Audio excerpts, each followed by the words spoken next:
Welcome to the Digital Analytics Power Hour. Tim, Michael, Mo, and the occasional guest discussing digital analytics issues of the day. Find them on Facebook at facebook.com/analytics hour and their website analyticshour.io. And now, the Digital Analytics Power Hour. Hi, everyone. Welcome to the Digital Analytics Power Hour. This is episode 100.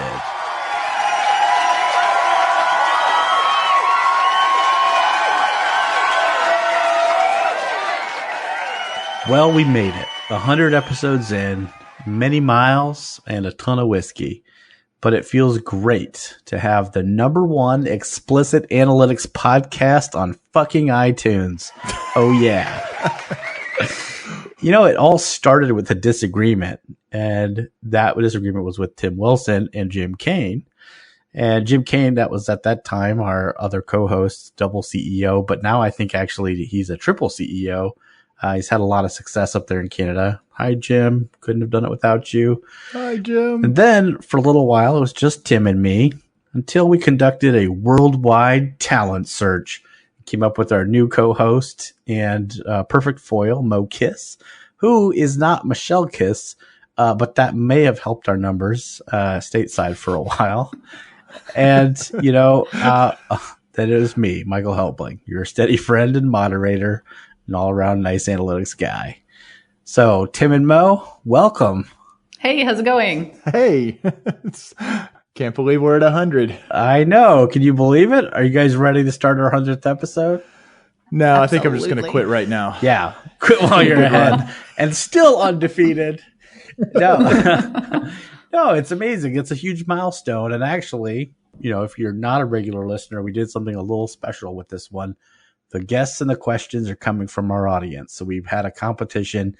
We had a lot of people send in submissions. And so what we're going to do is we're going to answer questions from the audience. And so we'll play the first clip and we'll dive right into it. So to kick us off, let's go to the tape. Hi, my name is Robert Petkovic and I'm a web analyst from Croatia. My first question is, what do you think, how significant was the impact of Tim Wilson's hair to web analytics in year 2018? No, a serious question.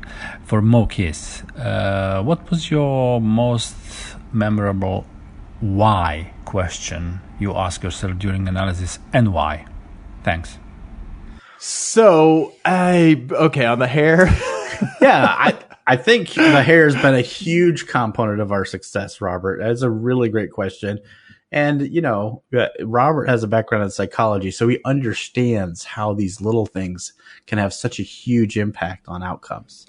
Well, It's about the cult following. Yeah. Well, Of your hair. The hair literally came about from a, 23 years into marriage, a miscommunication with my wife.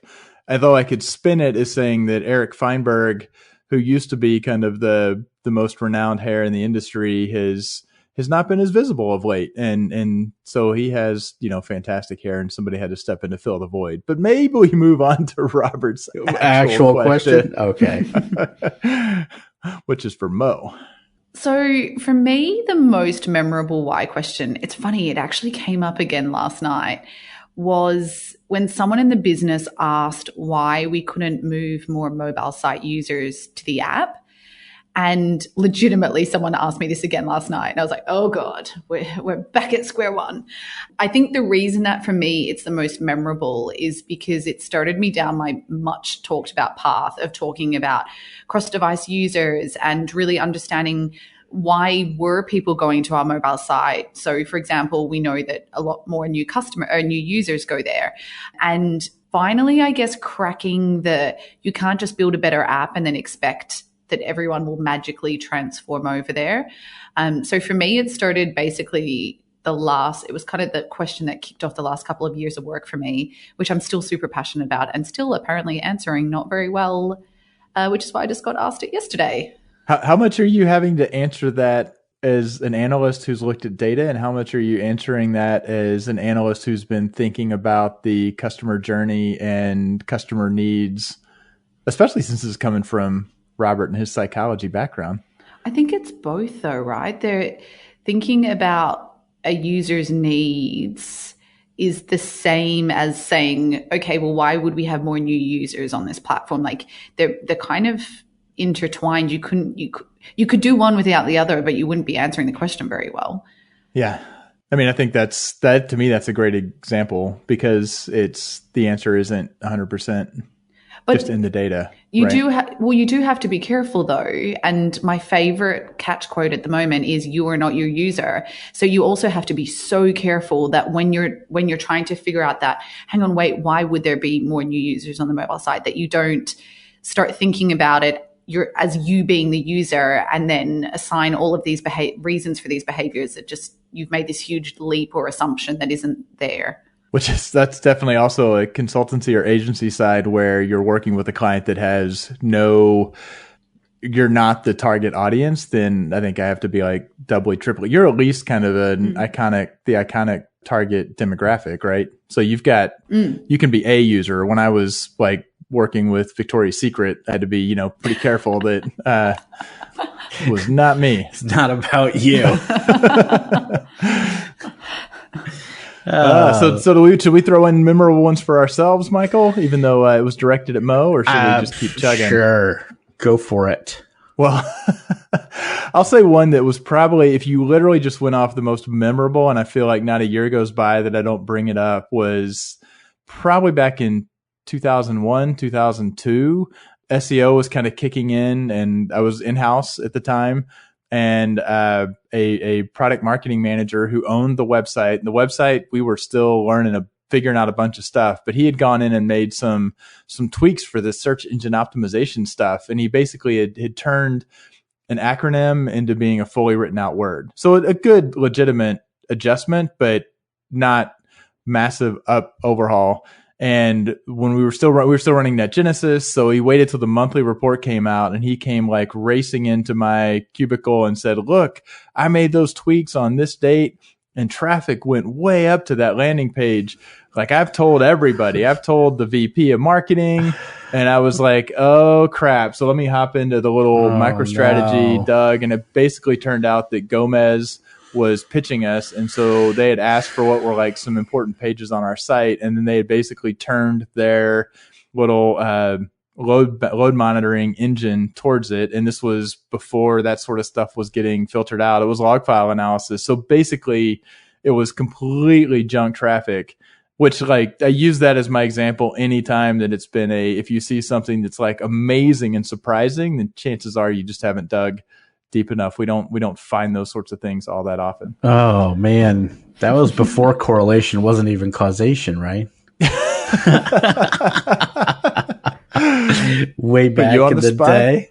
Well, do you have a memorable one? I was thinking about this, and it's really weird. I went through sort of this job transition where I was dealing with the data that drives our business at Search Discovery, and it was strange because I've got data, but I've always had a problem with things like timesheets and tracking your hours and those kinds of things, just because everyone who ever works in consulting typically has a bad attitude about it. Just a little secret.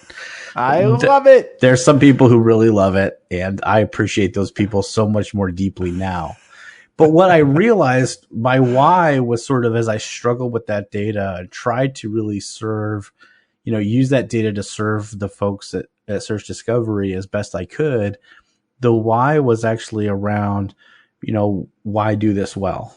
Why really get good at the operational aspects of running a consulting practice? And so that was kind of a big why for me in the last few years. And what was cool about it is it was in embracing that I was actually able to then sort of bring my analyst skill set to bear and actually be able to see in the data the nuances of our business and how to, tweak and make changes and drive things in the way that I wanted them to go. And so that was a pretty cool learning experience for me, is just the application of the data and actually, embracing it as sort of as an analyst in a whole different area to try to, leverage it to actually drive the business in the right direction. So that was kind of my why moment in the most recent. It's not digital, but it matters. I like it. Matters to the lives of analysts.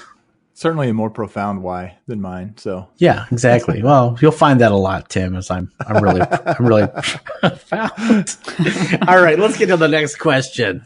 This is Justin Goodman with Analytics Pros, Director of Analytics.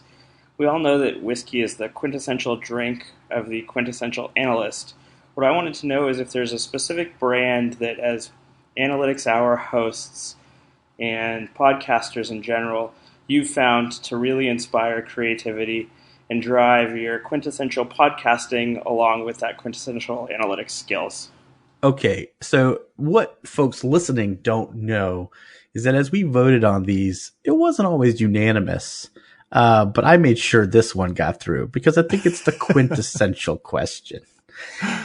Justin, that is more quintessential. the quintessentialness of this question cannot be under quintessenced.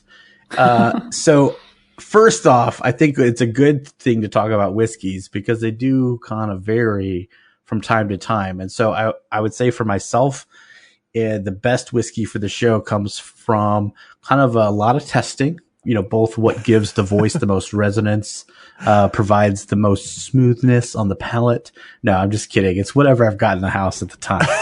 So at that, though, I would love to say that our first sponsor ever has now joined the show. That's right. We're so glad to welcome Buffalo Trace. No, I'm just it's sort of wishful thinking. But I actually know a guy who works at the agency that does all their marketing. Hello. This is I was actually just at his wedding, and they had Buffalo Trace right there. Yeah, some excellent brands in that. But I do love American whiskeys and ryes, and I would say I have my boss, Mike Gustafson, to thank mostly for that. Prior to working closely with Mike and being part of Whiskey Wednesday at Search Discovery, I tended to drink single malt scotches that were like on the fruitier side. So Glenlivet, Glenfiddich, those are my go-tos, and I still have some nice bottles of those. But I gotta say, I love Blenheim's winter wheat or wheat whiskey. It's like the longest answer on the show is going to be about whiskeys we like. Hey, that's all we have time for, folks. Blanton's, really good. I don't know, lots of different kinds. That's a Buffalo Trace. Yeah. Well, yeah, that's a Buffalo Trace. So that's why I like Buffalo Trace. They've got a Mo, you had some fancy Japanese whiskey at one point. That's still my favorite. Yeah, the Japanese whiskeys is what actually got me into whiskey, and then I've been able to go backwards and retreat into some more classic stuff. But I always offend people when I say that I hate peaty whiskey. I think that's why I like the Japanese, because it's so like delicate and light and packs a bloody punch. That's so funny, because I would have said Lagavulin or Lafroig. I like the I hate Lafroig. Ugh. So the whiskey that I love is called Nicker by the Barrel, which is a Japanese whiskey. But I'll pretty much drink anything Japanese, and I'll drink some non-Japanese stuff, but not Lafroig. Ugh. Well, I don't always drink whiskey. As a matter of fact, I'm drinking Guinness right now. I'm spilling Guinness all over my desk right now. But I'm kind of whatever someone hands me. I would like to think I like variety, which is maybe how I like my analysis as well. I mean, I will go with the smooth stuff. I will go with something that has a good story. Anyone who has a good story about a whiskey where they had it or a rum or any sort of alcohol, I might have a problem, actually. Yeah. If you hand it to me, I'll drink it. We're learning that to be the quintessential analyst means to be a pretty indiscriminate drinker. Yeah, that's right. Yeah. Okay, I think we have done this one into the ground. Thanks, Justin. Yeah, Justin, that was awesome. All right, let's get to the next question. Hi, this is Matt Gershoff. This question is inspired by a chat I had with Mo on the Measure Slack. I gave it to her as a little follow-up homework to explain a trick to get a rough estimate for confidence intervals. But it doesn't look like she's going to get back to me. So, as a nod to car talk, I thought it might be fun as a sort of puzzler. So here's the puzzler. Tim and Michael are about to present results of a marketing campaign to their boss, Mo. Mo's a real stickler about always including uncertainty measures with any results. Right before walking into the meeting, Tim asks Michael, "You know how angry Mo gets when we don't include confidence intervals, right? Please tell me you calculated the confidence intervals along with our conversion rate estimates." Michael replies, "No, sorry, I totally procrastinated last night. I wound up binge watching House Hunters." Tim replies, "Again? Okay, well, she's waiting for us now. We don't have the time to calculate it exactly. Just use this trick. Divide 1 by the square root of the sample size. You can just use that to calculate the upper and lower bounds of the confidence intervals. That will give her a good conservative estimates for 95% confidence intervals." To which Michael replies, "It will? Why? Please explain to Michael why this simple heuristic is a reasonable upper bound on the 95% confidence interval for proportions and conversion rates. Thanks." Fuck, I need a drink. Okay, so first off, Matt has made a couple of grave errors because in prepping for this meeting, I would have understood the personality and strengths of my boss, Mo, and would have kind of understood from my presentation what I needed to do with or without those confidence intervals. And she would have full confidence in me, not because my data was correct, but because I was emotionally intelligent and was actively listening to what her concerns were as a business person. Yeah. So now, given that, now divide that by the square root of 1. Okay. What's the real answer, Tim? Well, I figure I can give the answer, which will then, Michael, just by the way, I need like half a day off because I'm sure Matt will be hitting me up and I will explain to me how I rounded a few too many corners on this. But I did not know this off the top of my head. We do have a Google sheet that Matt actually put together because he's Matt Gershoff. So he not only delivered a question, he delivered a companion workbook. I will try to clean that up to make it a little easier to follow. But as I dug into it, so this has to do with the standard deviation of proportions, which is what we're dealing with in this problem. So the standard deviation of a proportion, like the proportion of visitors who convert, is the square root of the proportion who converted times the square root of the proportion who did not convert, which is just 1 minus the proportion that converted. So that maxes out at 0.5 because kind of if you have 50% conversion, that's 0.5 times 0.5, which is 0.25, and the square root of 0.25 is 0.5. So it falls off kind of slowly. So it only drops to like 0.4 if the conversion rate goes down to 20% or up to 80%. So we simply, and this is where I get to use simply in the Matt Gershoff perspective, and that some people have already gone to sleep and are like lost. We simply divide that value by the square root of the sample size to get the standard error. To get a 95% confidence interval, we need to go plus or minus 2 standard errors from the mean. So if we have just 0.5 times 2 for our numerator, which is 1, and we're again dividing by the square root of the sample size, we get the confidence interval for a 50% conversion rate. And any other conversion rate will definitionally have a lower confidence interval. So for a really, really low or a really, really high conversion rate, this shortcut's returning a result that's much higher than the actual confidence interval. But that will at least buy Michael some time to get his ass back to his desk and do a proper analysis. Yes, we did forget at the tip of this question to tell everyone listening to either speed really fast or slow way down. Because that was a lot. Oh my gosh, that was so much. Mo, do you agree or disagree? So I'm trying to listen to Tim and follow the notes that Matt gave me. Oh wait, Matt, you had notes from Matt. You didn't share those with me. Was I even remotely close? When he gives you homework, he gives you some notes to go with it. But I feel like this is going to be like a lifetime of now just letting Matt Gershoff down because I just keep rereading it and then going, But this is going to help me answer another question later. Sorry, you said divided. Oh, yep. Okay, no. I stand Either way, corrected. you're dividing by the square root of the sample size. So that kind of goes away. You're correct. Yeah. Well, correct-ish. Yeah. Well, no, don't jump into that boat with me because then you'll be back with Matt again. It'll be a group chat. No, but when Matt decides to ping you about this, can he just keep me on CC so that I can just listen to you guys talk about it, and then maybe that will solidify my understanding. Sure. We love you, Matt. So have we or our audience been hashtag Matt Gershoft at this point? Or is it all of us at once? Maybe they were. They were hashtag Okay. Matt Gershoft by proxy. By proxy. Yeah, I that's feel right. like it was by proxy for sure. Okay.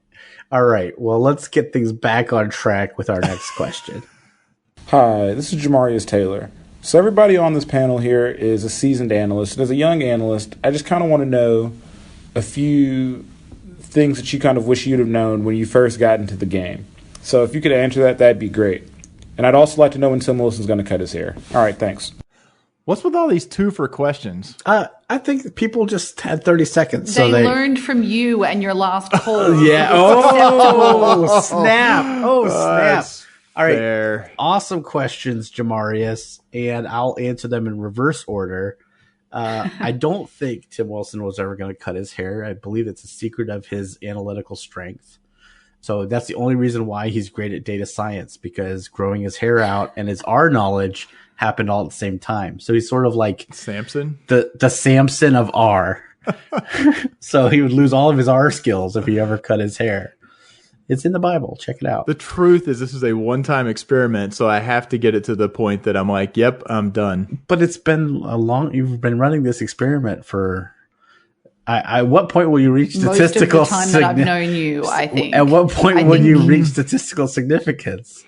I can track when things you- down. It's been 2 or 3 years. All right. It's not been that long. So No, I feel like when I met you, you had just started this pilgrimage. I can track down photographic evidence, and because that was at the Loves Data. Loves Data conference in Sydney yeah. in 2015. 16? 15, 16? 15.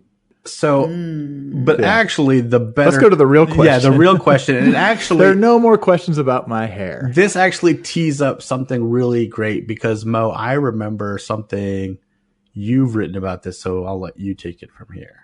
Mo? You need to give me a direction of, Can I have a hint? Is where she's. I thought you were like, Didn't you write a blog post about this? yes. Yeah. Oh, God, That was like yes. one of your first But blog posts.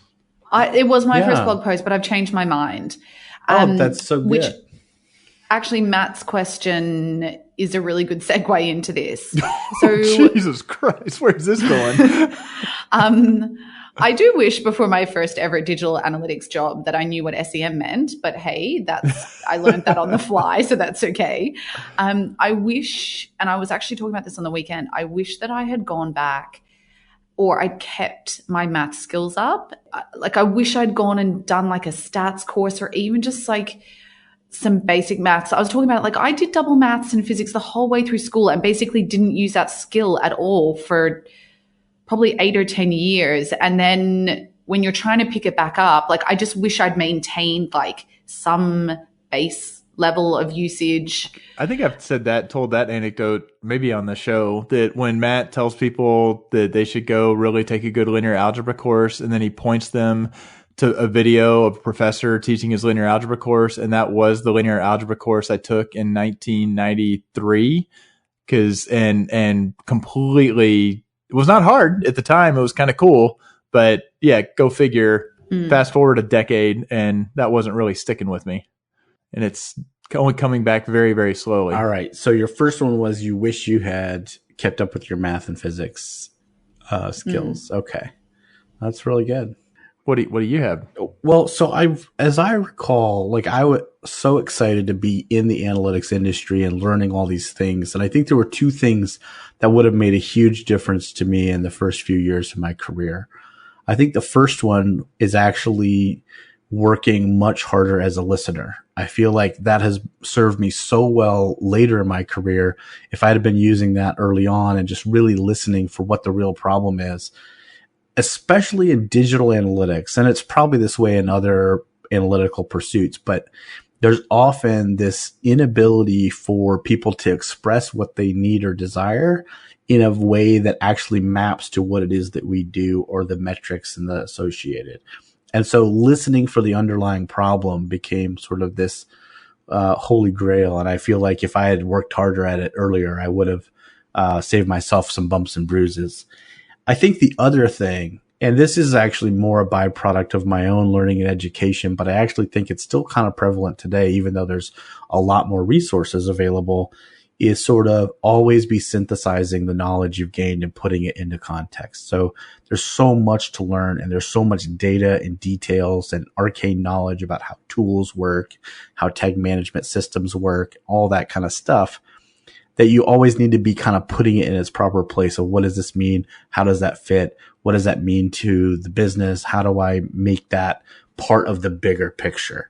And I think that's probably the thing I wish I would have known to do early on as well. So those are my two answers. Thanks, Jamarius. That's a really great question. Yeah.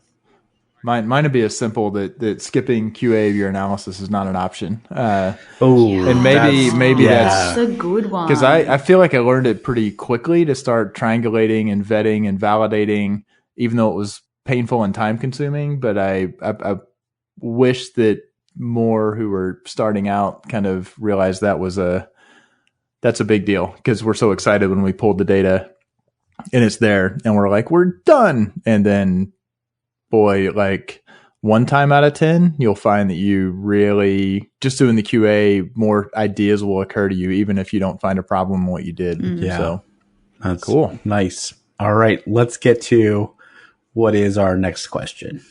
Hello and welcome to the Digital Analytics Power Hour. I'm not your host, Yehoshua Koren, and I have a question for the fantabulous, tremendous, supercalifragilisticexpialidocious 100th episode of the Digital Analytics Power Hour with your host, the quintessential analyst, Professor Dr. Timothy Bimothy Jimothy Wilson, and his friends, the other hosts.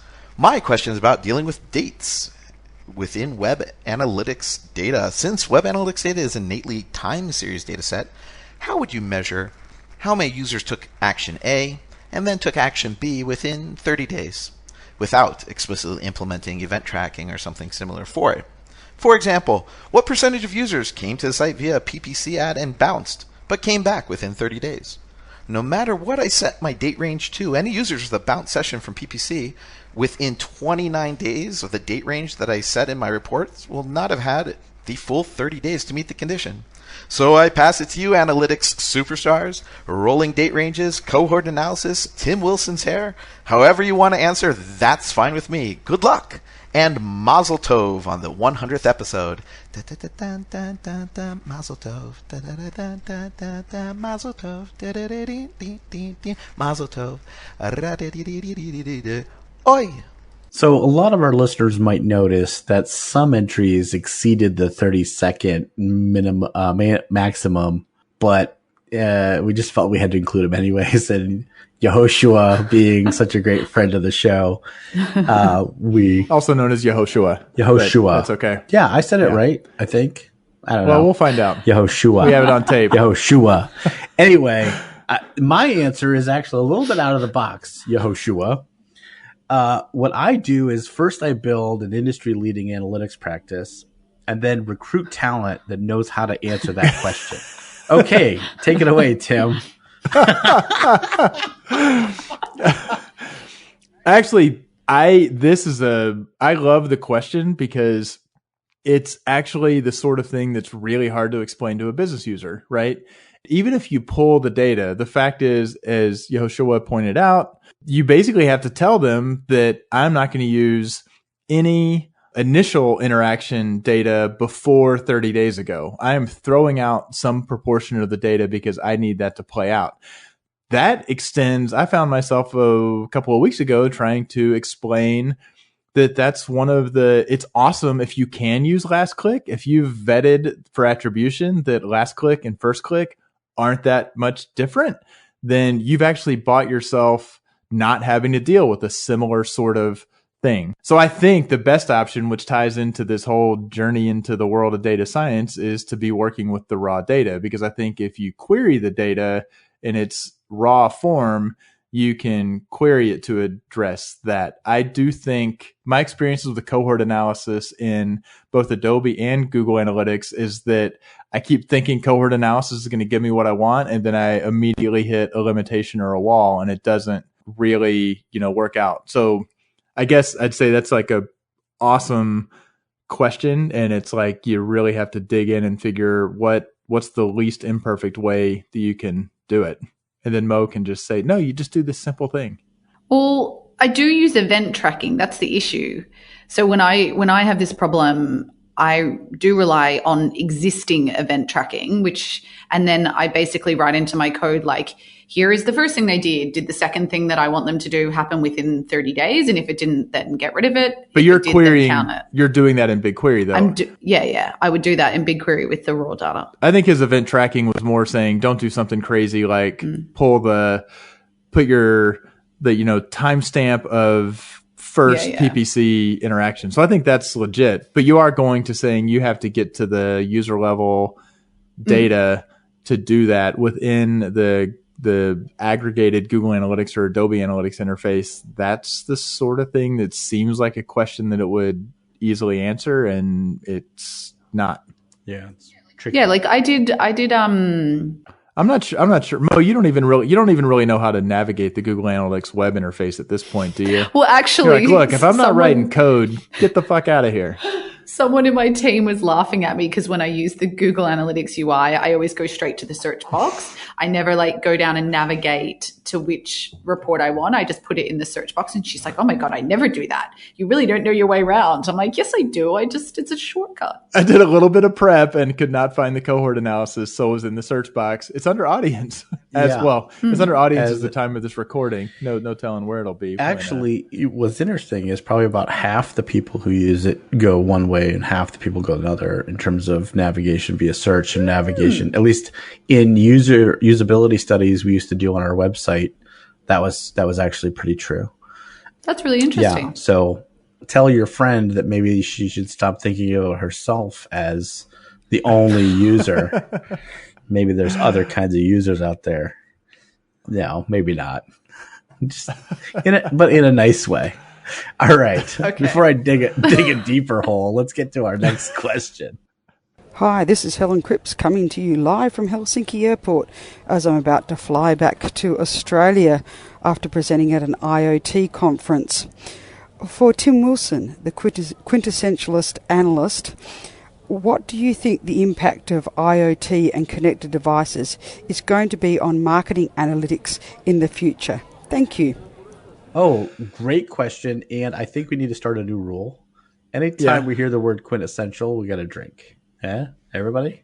That includes you out there too, listening. It's 9:30 in the morning here, so I'll drink my water. You don't have like a kombucha or something like that? All right. Well, Tim, that question was for you. It was. I love many aspects of the question. One, and I got to meet Helen when I was at the Loves Data conference in Melbourne a few years ago. Wow. I love that you said data and not I'm data. trying because I'm speaking. And you said Melbourne. Australian. Yeah. Melbourne? Yeah. Melbourne. Speaking Australian. Yeah. I'm working on it. I'm prepping up for a trip I have in February. I want to kind of fit right in with the locals. Vegemite. Yeah. Oh, Vegemite's coming back for everyone. Yeah. Everyone in the office. I'm a fan. So I like that somebody would be at a conference and think, hey, this actually sparks a question to ask of the Digital Analytics Power Hour. But to me, IoT has been sort of replaced as like a hot topic by a lot of the voice stuff, which I don't know if you consider, Alexa and Google Voice are those things that are like Internet of Things. Those are like this. I think we were first talking about IoT. We were thinking about the smart refrigerator, the smart microwaves, the smart garage door openers. And there's a lot of potential there. But then like voice came in, and that seems to be felt to be like a bigger opportunity for marketing analytics, and with privacy concerns along the way. But I think it's going to come down to the degree to which marketers really start fulfilling kind of what we learned in school, which was you own the customer all the way through to retention, because so often marketing is acquisition and maybe loyalty, which I guess is retention. But if for cases where there's a product being sold and that product can be internet enabled, the potential to use that information to tie it back to the CRM and effectively market to existing customers. But that I think requires a collaboration between, R&D, engineering, or product, or whatever it is, the physical product, and the marketer. And I think that's going to be a heavy, heavy lift for a lot of companies. What do you guys think? Well, humbly submitted, because I'm not a quintessential analyst like Tim. Really? Yep. And drink. But but like, hey, this could work out great for me. Like most of my opinions, Gary Angel spoke about this at an exchange conference a few years back. And of course, I've tried to hold on to his many teachings. But he compared kind of behavioral data and sensor data, which is kind of what a lot of the data we get from IoT is. And I thought that was a very interesting juxtaposition. I think behavioral data has a shelf life. Sensor data has a shelf life in terms of its actionability, and they're not the same, and they don't mean the same things. And so there's sort of an interesting sort of discovery hurdle, a sort of applying a sense of meaning to both data sets and the combination of those data sets appropriately. Sensor data from 6 months ago, if you're trying to grow grapes on a hillside, is completely worthless. Whereas what customer behaviors were 6 months ago buying wine from your vineyard may actually have some weight still. So I like that juxtaposition. I don't know that it really answers the question of the impact of IoT and connected devices, but it's interesting. I also think it's interesting that we've already seen a chip maker in the IoT space, ARM, buy a customer data platform company, Treasure Data, just this year. And so obviously there are people who are seeing a connection between needing to incorporate IoT or sensor data into things like customer data platforms to really understand and explain data at the enterprise level. And so I think that's pretty fascinating. So I probably have more questions than I've got answers at this point, but I think those are the two things that were kind of bouncing around in my head when I heard that question. Did you bring up that because there's the time nature of the data, that when there's, it's unlike a lot of customer data of gender or location. Not that there's not time components of how fresh is my customer data, but there's a reason that people have taken Raspberry Pis and Arduinos and hooked them up and said, I'm going to pump that data through the measurement protocol into Google Analytics, because to your point, web behavior has a time series component, and IoT data also has a time series component. And both of them can be married with a customer component of who is the customer, who is actually owning this. So there are some parallels. It's so interesting. So warning, about to step onto my soapbox. Oh, here we go.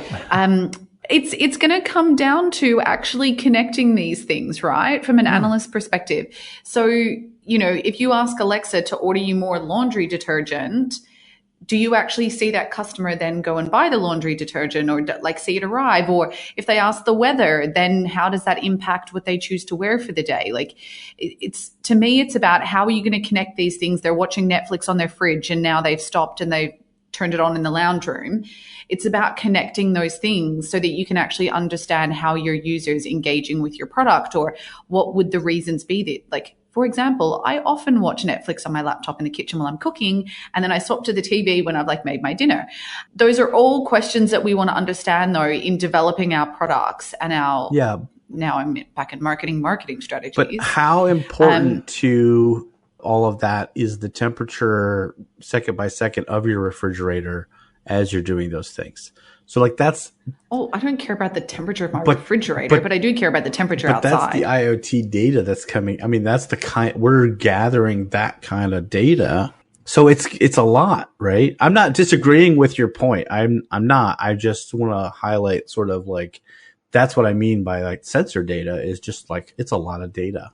So we had a really incredible presentation at Web Analytics Wednesday, which was actually talking about specifically that point. So they were using the opening and closing of the fridge to help determine whether people in retirement villages were actually cooking dinner, or testing the humidity in the bathroom to see whether or not they'd had a shower. And so there are lots of really incredible use cases for that technology, and how we as analysts can help determine, answer really complex questions based on that. So I do think there's a place. Yeah, the fridge might not be for everything. But I would say you don't always have to connect it to a user, right? If you take and say the assisted living or the retirement community, and you're just looking in aggregate, what proportion of what time in aggregate are people opening the refrigerator door in the first time in the morning? Because that'll give us an indication of when they're waking up. You know what? Maybe we should shift this program by 15 minutes or 30 minutes one direction or the other based on when they're naturally waking up. I agree there's going to be it's going to be the same thing. There's a lot more value when you've got it connected to a user. But I think actually just learning about device usage or device deterioration, or, if you've got garage door openers that are reporting data, and you can take that and say, this is when it's going to start to crater. I'm going to make an executive decision because what I think actually happened is Helen just stumbled on a really good topic for a whole show, but we don't have that kind of time.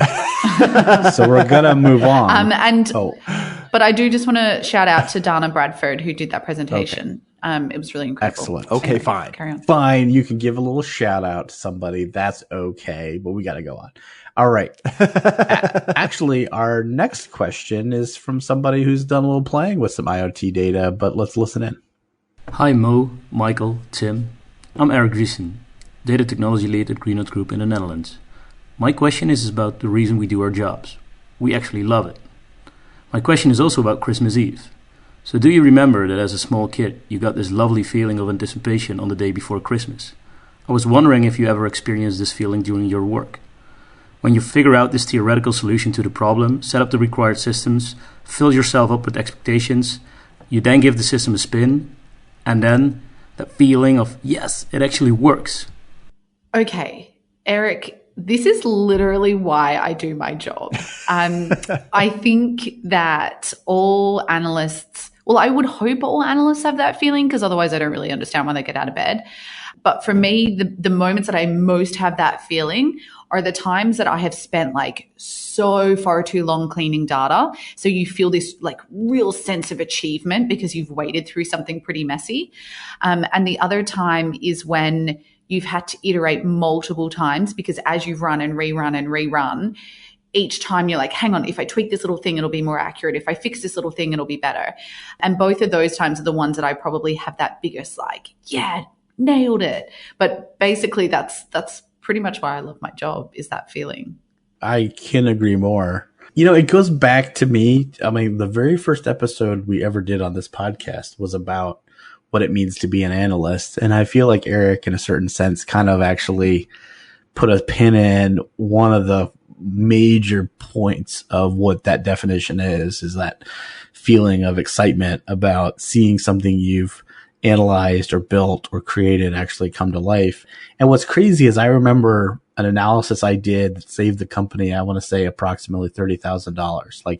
It was not a lot of money. It felt just as good as other analyses that were worth millions of dollars. And that's the cool thing is I've got something. I've stumbled on something that is the truth. And I've been able to prove that this is something that actually means something. And it will be impactful. And those are the highlights of any analyst's career, is to get to those moments. So I had one that on the one hand is really just a data cleanup, proactive data cleanup thing, which on the one hand, it's I don't want to be excited about something that just makes my data cleaner, except it was really affected metrics that went into a weekly report. And that weekly report was actually one that a lot of high level people looked at. And I was also getting into R. And so I'd gotten this script that basically would do a whole bunch of brute force processing of data from Adobe Analytics, basically doing anomaly detection, looking at device type, geo, browser, OS, things that were often kind of cues for bots, and it would kind of combine them together. So it would crank through, it would run for a few hours, and then it would spit out this nice little report that would say, these are probable bots. It was using MAD, median absolute deviation.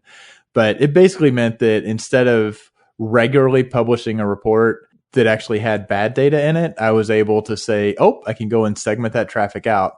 Didn't get it totally fully automated to where it ran and would add itself to a segment, because it still took some human judgment, but that was cool. And then there was another cool one I did where I combined Twitter API data with Google Maps API data and was actually able to kind of visualize where a bunch of a user's followers were on a map. And that was just wound up being really useful because I was like, in theory, these are data from two different sources. I'll rely on the magic of Google to kind of resolve whatever somebody's put in their Twitter location profile.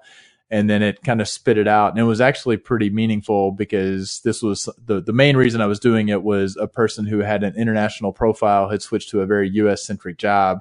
And we were trying to get a read on how much of his followers were actually in the US or not. But it was pretty cool. I was very excited with that one as well when it actually worked. Yeah, thanks, Eric. All right, let's go to the next question.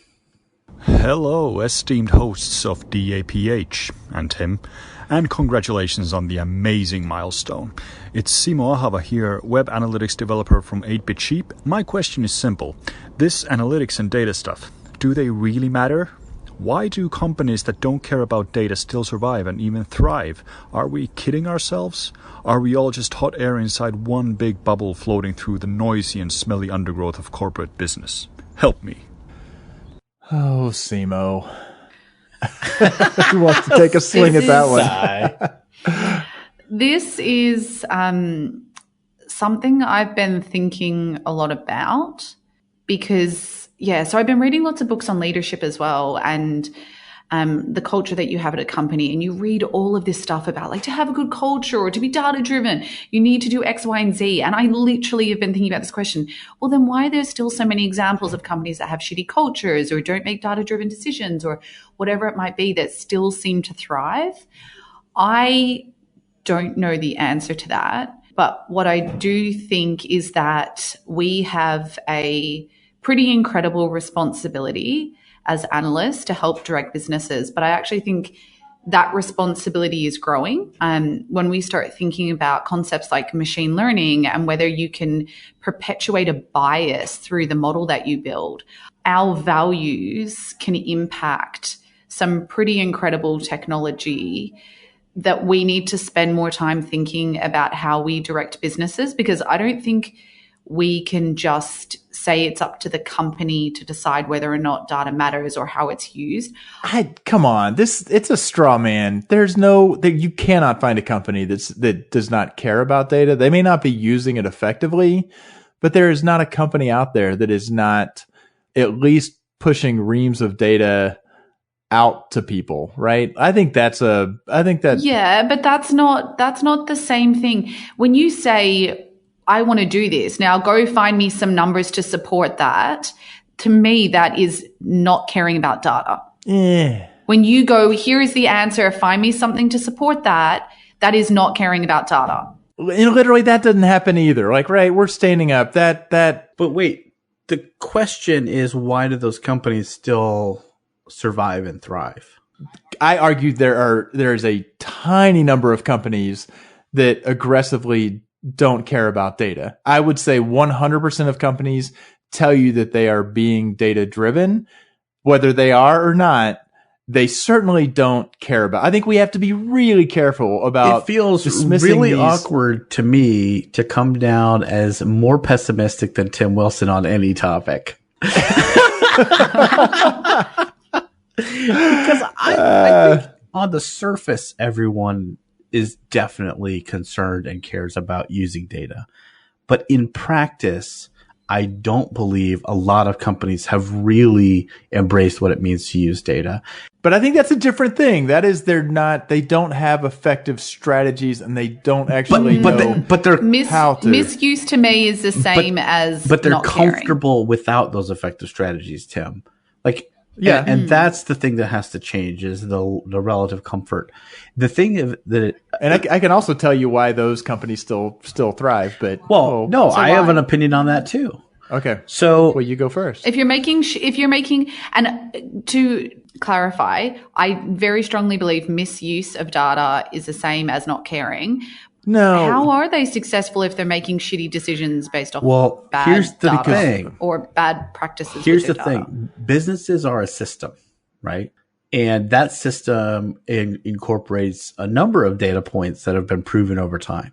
And companies still operate with those. So there's an understanding of the business and how it works and how that system should optimize and how it should work better. Digital data and all the stuff that we do with analytics and those kinds of things are sometimes net new to that equation. And it's not enough that we suddenly show up with all this data and potentially information. We have to earn our ability to influence those executives and leaders in how they assimilate and understand the systems they are responsible to measure and optimize. So in other words, a business executive has to raise revenue. And so he knows or she knows I need to do this, this, or this, irrespective of any data I see, to do that because I just know it. There's business cases about it. I got my MBA from a great school. Though I've learned how to do these different things. That's the thing, is people are using data up to a point. It's the incorporation of new data or digital data that is actually sort of the outlier. And we've got to earn our place in that, not just be granted it. Well, that's my opinion. I agree with the last bit of that. The rest. No, the rest. Well, no. I think we regularly undervalue as analysts. We regularly undervalue the inertia of a well-established brand. If you are a well-established brand that is 100 years old, and you dominate the market, then guess what? You probably don't need to be quite as nimble and agile and effective with data. So that means if you're a new company, there's more of an imperative. I think we undervalue the value of just creative thought and great product and great ideas. And I think there are tons of things. It's like, you're not just going to do, like, you have to have some core fundamental ideas, offerings, products, services. And then, the data is going to help you be more effective. And over the 100-year, yes, you're going to have to use the data more. But I think we also need to get over ourselves a little bit and recognize that there are brands that, we're going to be playing at the margins with what we're able to do with data. But I also completely willful misuse of data is not caring about the data.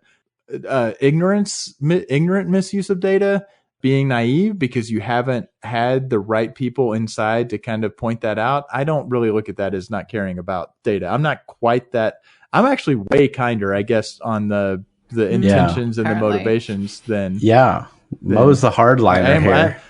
Again, weird for me to say I'm less cynical on anything, but I think I am.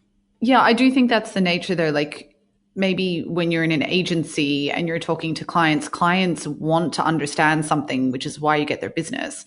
When you're in a company, like, you might have stakeholders who are like, well, this is what I think, and I don't really give a shit what the data says, or I want to use the data to support whatever it is I already think. I was at a creative agency for 3 years that had plenty of I'm that. talking in recent experience. Okay. Well, I mean, at the same time, they were like, give me some insights. And that was kind of like, well, that's not going to happen. But the fact is, I was like, well, you're a household name that's just going to make all sorts of decisions, whether the data's there or not. You'll probably be okay because you're the 3 laundry detergents you manufacture are 80% of the market.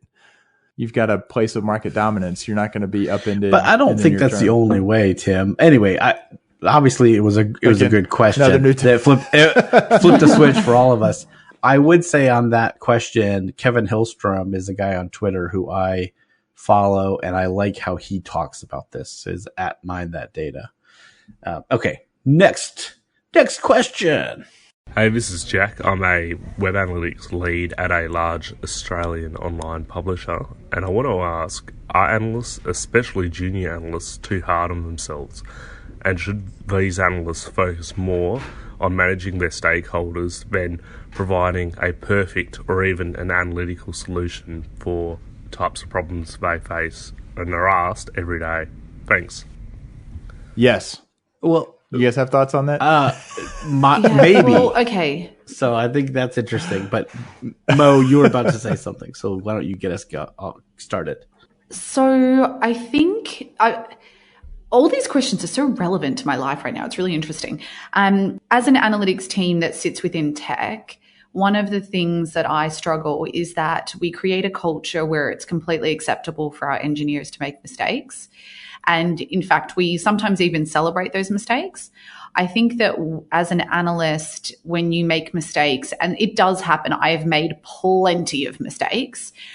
The difference is that when you make a mistake as an analyst, you often lose credibility because of it.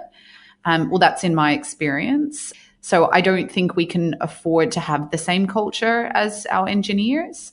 But I do think that, man, we are our own worst enemies sometimes.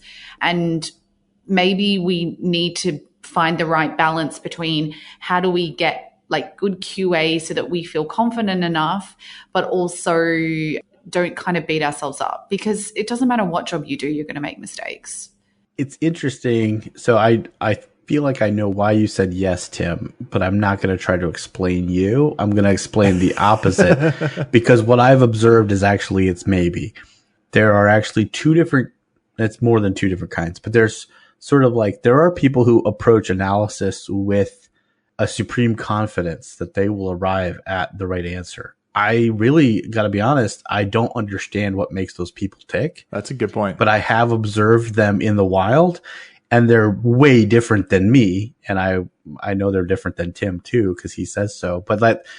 And that's the thing where I think sometimes, yes, analysts are way too hard on themselves, and they need to give themselves some relief. At the same time, Mo, you're right. The stakes are extremely high for analysts.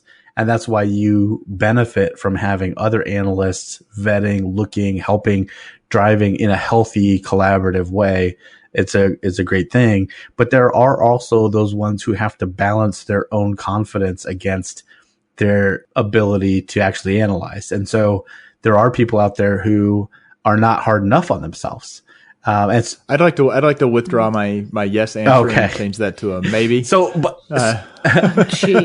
bit of fence sitting for you today then. No, it's a great point. Like the overconfident, yeah. Well, it's part of what makes him quintessential. Bottoms up. That's a fair point, because I do think that's there. I was thinking about when a junior analyst is being said, you need to go and answer this question, and they beat themselves up because it might not be an answerable question. They're getting asked. That's a good point. Asked something that's not realistic, or the data doesn't support. Right. Having the confidence to say, I've analyzed the data. The data has no influence on the decision you're trying to make. And instead we torture it into trying to answer the question. And that's where we get things like time on site and stuff like that. Perfect. That's really good. Wow, man, these questions it's almost like we handpicked them. All right. Now we're winding down the stretch, turning the corner, headed for home. And so here comes our last question. Hello, Power Hour Gurus. This is Jim Stern. And my question is, how might the Digital Analytics Association knock it out of the park over the next few years on behalf of the quintessential analyst?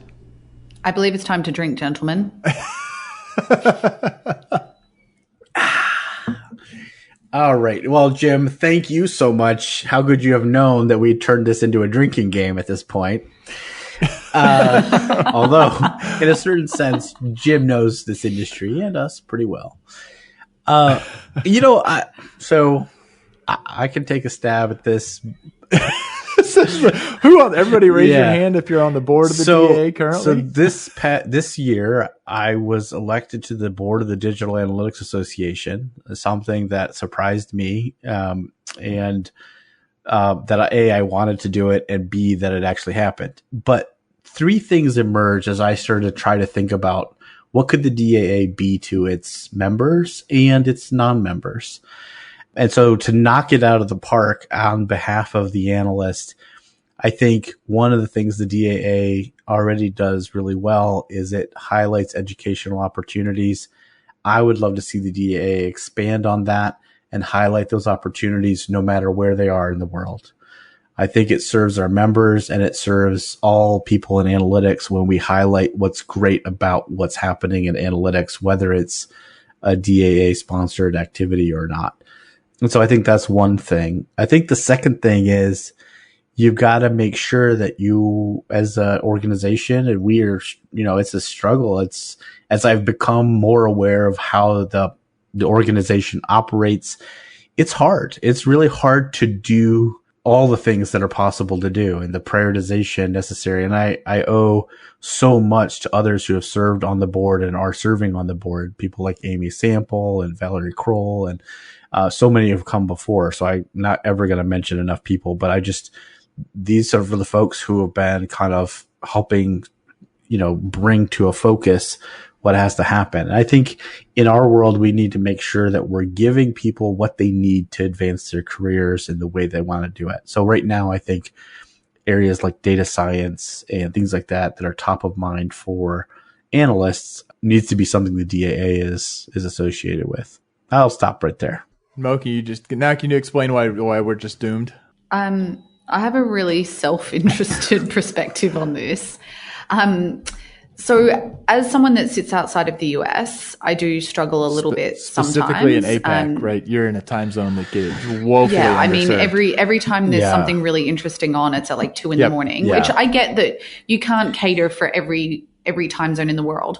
But the recommendation I would have would be around how do we cater to a global audience? And that might be, for example, a different price point for international members, because noting that we can't go to a lot of the DAA sponsored events. But the other would be that... Wait, that's a great point. I knew at least those 2 points were going to come up, but it had not occurred to me that you're literally not practical to avail yourself of many of the live events. I mean, in theory, yes, there could be a DAA chapter in Sydney, but that still would be only one little slice of live events which you have access to. Sorry, go ahead. Yeah. So the other thing I would recommend is like opening the door a little bit. So how do we include people that aren't members and get them to contribute their thoughts and their ideas, particularly because a lot of those people come from places outside of America who also have a lot more technical expertise, which is the way that the industry is going. And we want to bring that expertise into the fold. That's really good. So I don't actually know the strategy. That's for Michael and the rest of the board to figure out. But I think tapping into that knowledge, like how do we get people to contribute to the cookbook that aren't members, or, like little things like that, just like opening up the door to bring everyone into the fold, so to speak. It's so funny because I actually had on one of the committees that I'm on, I had something that's very, very aligned with that specific point. The one thing I'll throw in, because I also had the US centric, knowing that it's tough. It's where you've got your critical mass is where you need to cater to grow it farther. So I get that, but I think there's a challenge, or I wonder if there's kind of an impossible challenge, in that the DAA from day one has said we're going to represent, industry, in-house companies, we're going to represent agencies, consultancies, and vendors, and we are going to have all of those represented in this association. And the reality is they are not inherently necessarily aligned on what their interests are. So there's kind of a level of kind of everything is going to get sort of boiled down to the lowest common denominator. And I just think that's a challenge. It would be really interesting to watch that get hashed out. Mm-hmm. Like, what if we removed one of those from the equation and said, you know what, maybe we're not going to worry so much about agencies and consultancies. If that would drive something, that'd be a huge shift. I don't know that it's the right thing. I just think it's tough for the association to take a strong position on anything.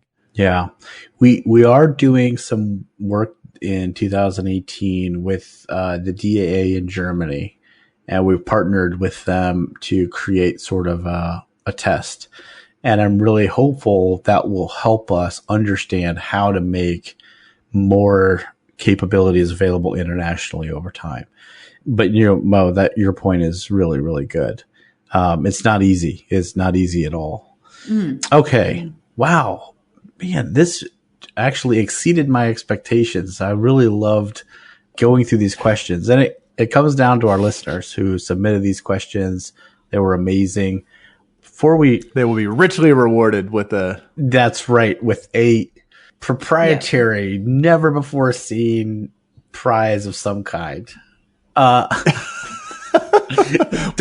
We know what it is, but just in case plans change. Not talking about it. But actually, no, we'd like it to be a surprise. Oh, that's what it is. Before we should be in go, marketing. Mo and Tim, I'd love to hear from you. What's been your biggest takeaway from doing the podcast 100 episodes in, or slightly fewer than 100, Mo, in your case, but we'll just get credit for all of Jim's too. I have written about this in my blog, and I don't actually think my thoughts have changed particularly. It's more that I was really scared to do this because I thought that I'd say something stupid. And let's be honest, I say stupid shit all the time. Now it's just recorded for everyone's hilarity. But I keep learning from it. The guests that we get to chat to and the conversations we get to have, I feel like every time that we have an episode, I have some takeaways that help me do my job better. So I am really thankful that I get to be a part of the show. I mean, I will say from doing a lot of the editing that somehow I have become, believe it or not, a more concise speaker who says, it's a long journey. It's a lifelong journey, but that's actually been a benefit. I am the same way. When I talk to people about the podcast, I honestly regularly come back to, I just learn so much from getting to dive into any one of these topics for a focused amount of time, whether it's just with the two of you because it's a topic, or whether we have a guest who's on that's great. I mean, at one point we said, are we going to run out of topics? Our topic list is growing faster than we can put out shows. So the answer is no, but it really is both fun and super, super educational to be on every one of these. Yeah, I agree. I think this podcast is, for me, just a continuing expression of that kid on Christmas Eve that Eric was talking about. It's profound that I could walk into a room of analytics people and say, "Hi, everyone," and half of them might turn around and recognize who's talking. That or drunk helps on the measure Slack. So either way, I'll take whatever I can get. But the guests we've had, the conversations, the knowledge I've gained from the show, and the relationships with people all over the world that I've been exposed to through the podcast. I guess it doesn't surprise anyone that's about the people for me, but that's how it always works. But yeah, I think 100 episodes in, Tim doesn't keel over of like a stroke from all the work he does to keep this thing alive. We'll keep this thing rolling. Well, I want to say thank you to all of our listeners who submitted questions, and a big thank you to everyone who got their questions answered on the show today. But all of you are people who are near and dear to us. Thank you for being with us through all these episodes. We're excited to see where episode 101 onward goes from here. And I think I definitely speak for all of the folks who submitted questions and for my two co-hosts, Mo and Tim, when I say, be that kid on Christmas Eve or whatever gift-giving holiday you celebrate, because, not everybody celebrates that one. And go out there and keep analyzing. Thanks for listening, and don't forget to join the conversation on Facebook, Twitter, or Measure Slack group. We welcome your comments and questions.